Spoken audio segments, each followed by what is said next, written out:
What happened that night was not murder. What happened that night was an accident.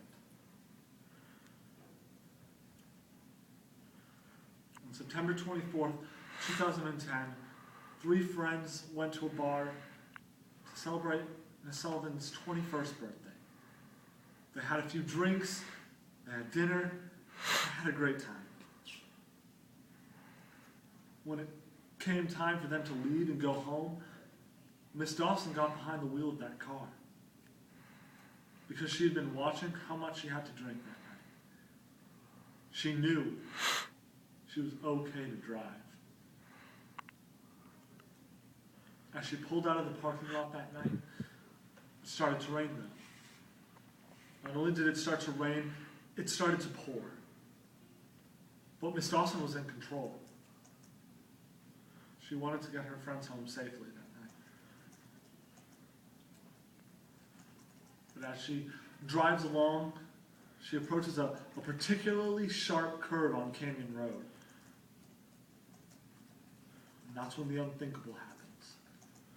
You're going to hear from an accident reconstructionist today that a deer jumped out in front of her car. And she's met with a split-second decision. Does she hold on to that wheel and run into a certain accident? Or does she swerve and avoid the deer and try to save the lives of the people in that car? You're going to hear today that Miss Dawson swerved, kept control of that car as she drove along the shoulder of the road. But that when she tried to re-enter, she hydroplaned. Lost control of her car. I'm sure that some of you know what it's like to hydroplane before. It's one of the scariest things that can happen to you on the road.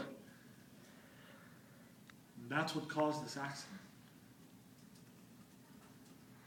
Not Miss Dawson's extreme recklessness. After Miss Dawson got out of the car that was just in a fatal accident, one that killed one young woman and sent another to the hospital, Miss Dawson wasn't medically examined. Miss Dawson wasn't sent to the hospital. Miss Dawson was forced to take multiple field sobriety tests. Tested coordination and cognitive reasoning. She was taken downtown to take a breath alcohol test.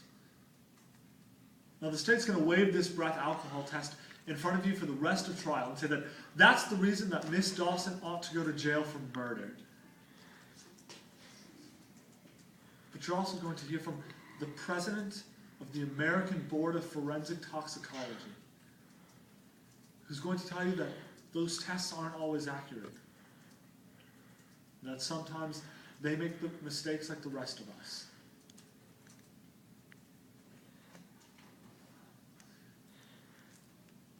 Because, now I want you to listen for contradictions like that throughout trial.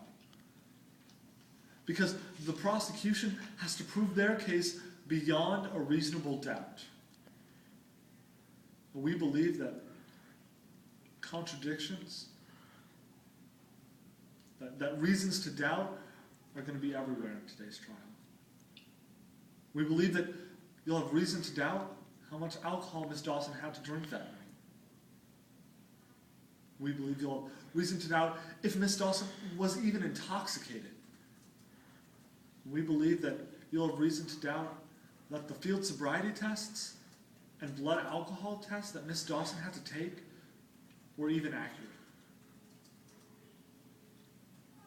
And because of these doubts, this accumulation of things not really known, we believe that at the end of today's trial, you'll find Miss Dawson not guilty.